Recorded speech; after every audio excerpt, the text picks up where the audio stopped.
योम आज़ादी के मौका के ऊपर पाकिस्तान धमाकों से लरज़ उठाया, मगर ये खबर मीडिया में उस हद तक नहीं फैलाई गई। शायद इसकी वजह ये हो कि खुशी का मौका है तो ऐसी खबरों को दबा दिया जाए। लेकिन हकीकत यह है कि जिसके ऊपर हम मुसलसल बात करते हुए नज़र आ रहे हैं कि खैबर पख्तूनख्वा की जो सूरत हाल है, जिसके ऊपर ना ही सूबाई असम्बली में कोई बात करने के लिए संजीदगी से तैयार है, ना ही कौमी असम्बली में कोई बात करने के लिए तैयार है। मुसलसल हर गुजरते दिन के साथ ख़राब होती भी जा रही है। कलअदम TTP की जानिब से हारून रशीद साहब, जो कि मकामी कबालिया महीदीन के अंदर शामिल थे, जिन्होंने बाजोड़ के अंदर जाकर कलअदम TTP के लोगों के साथ गुफ्तगू करने की कोशिश की थी, और उसके बाद एक ख़त सामने आया था हमें इन अनासर की जानिब से, जिसे रियासत पाकिस्तान की जानिब से फितनत ख़वारिज का नाम दिया गया है। उस खत के अंदर ये मेंशन किया गया था कि भाई देखिए, हम पाकिस्तान के अंदर जब चाहें, जहाँ चाहें, जैसे चाहें हम हमला कर सकते हैं, मगर हम अपनी हिकमत अमली के तहत वहीं पर हमला करते हैं जहाँ पर हमारे बुनियादी तौर के ऊपर टारगेट हो, या हम जहाँ पर हमला करना चाहें।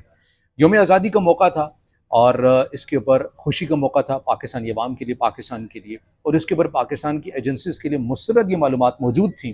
कि ऐसे जो अनासिर हैं बदअमनी के वाक़ात फैलाने वाले, वो कुछ आज ही के दिन में कुछ बहुत बड़ा कर सकते हैं। लेकिन उसके बावजूद ऐसा लगा कि कहीं ना कहीं हमें कोऑर्डिनेशन की या उस हद तक जो तैयारी है वो होती हुई नज़र नहीं आई। ये बात मैं इसलिए कर रहा हूँ कि हमारे पास जो रिपोर्ट आ रही है उसके मुताबिक तकरीबन खैबर पख्तूनख्वा में 8 जगहों के ऊपर कलअदम TTP की जानिब से हमले किए गए हैं खैबर पख्तूनख्वा के अंदर। इनमें जो एरियाज जिनका जिक्र किया जा रहा है, अगर मैं उनके नाम आपके सामने रखूँ तो मोमन का जिक्र किया जा रहा है, पेशावर, बनू, बाजोड़, दीर और शांगला का जिक्र किया जा रहा है कि एक ही वक्त में बड़े ये हमले किए गए हैं। और इसमें जो हसन खेल का जो इलाका है, वहाँ पर एक पुलिस स्टेशन के ऊपर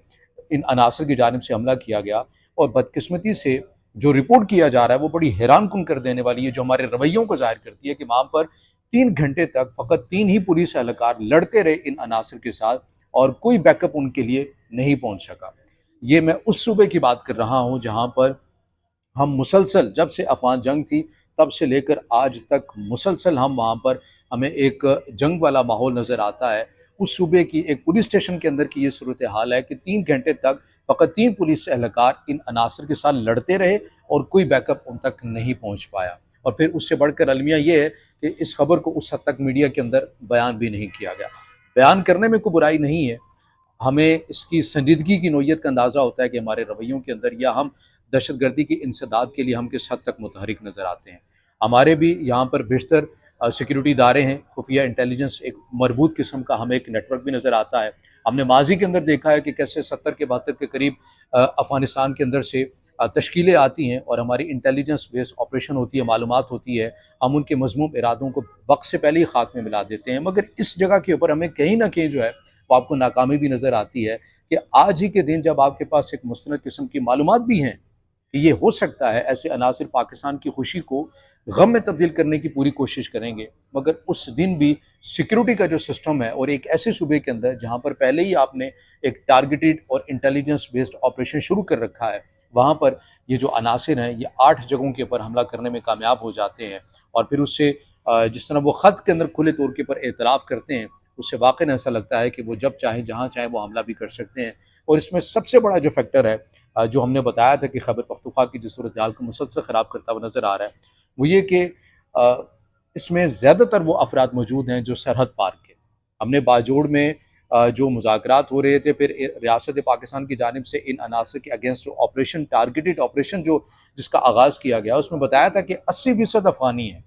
80% अफ़गानी हैं जो पाकिस्तान में बदअमनी के वाक़ात फैला रहे हैं इन अनासर के साथ, जो बाजोड़ के अंदर बैठे हुए हैं, जो दूसरी जगहों के अंदर बैठे हुए हैं। तो ये सिचुएशन आपको खैबर पख्तूनख्वा की इंतहाई तशवीशनाक होती हुई नज़र आ रही है। हर गुजरते दिन के साथ मुख्तलिफ़ जगहों के ऊपर आपको हमलों के अंदर शिद्दत नज़र आती हुई आ रही है। इंटेलिजेंस बेस्ड ऑपरेशन होते हैं, फुल फ्लैज ऑपरेशन होते हैं, जैसे ज़रब अज़ब हुआ, जैसे रद्दुल फ़साद हुआ, जैसे ऑपरेशन राह निजात हुआ। और इंटेलिजेंस बेस्ड ऑपरेशन तो हम हर रोज़ ही तकरीबन देखते हैं, इसकी कार्रवाइयाँ हो रही हैं। मगर उसके बावजूद भी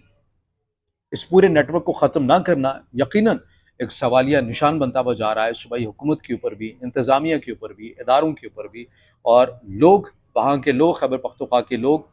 अज़ियत झेल रहे हैं, घरों से दरबदर होते हैं, उन्हें मुख्तलिफ़ कैंप्स के अंदर मुंतकिल किया जाता है, फिर उसके खुशहाली का नारा लगा कर कुछ ही दिनों के बाद उन्हें दोबारा वहाँ पर लाया जाता है। उसके बाद सूरत हाल वहीं पर चली जाती है, और इंतहाई ये अलमिया है, और एक अजियत से गुजर रहे हैं वहाँ के मकामी लोग भी। इसमें कोई शक नहीं है कि ऐसे सबूत मिले हैं कि किसी हद तक मकामी लोग भी इन अनासर की सहूलतकारी करते हुए नज़र आए हैं, मगर मजमूई तौर के ऊपर, मुकम्मल तौर के ऊपर आप सारा का सारा जो इल्ज़ाम है वो आप मकामी लोगों के ऊपर नहीं भी रख सकते। लेकिन बहरहाल ये ओवरऑल एक सिचुएशन आपको खैबर पख्तूनख्वा की बनती हुई नज़र आ रही है, जो कि अफसोसनाक है। और यौम आज़ादी के मौका के ऊपर, पाकिस्तान की खुशी के दिन के मौका के ऊपर, नेशनल डे के मौका के ऊपर इतने बड़े हमले इतने बड़े पैमाने के ऊपर किए गए हैं, मगर उनकी इंसदाद के लिए वक्त से पहले कोई इक़दाम नहीं किए गए। अगर आप समझते हैं कि वीडियो मालूमाती है तो फिर इसे ज़रूर लाइक भी कीजिएगा, दोस्तों तक शेयर भी कीजिएगा। इससे जुड़ा कोई भी सवाल है या राय आप देना चाहें तो आपने ज़रूर कमेंट में देना है, और चैनल को सब्सक्राइब भी करना है।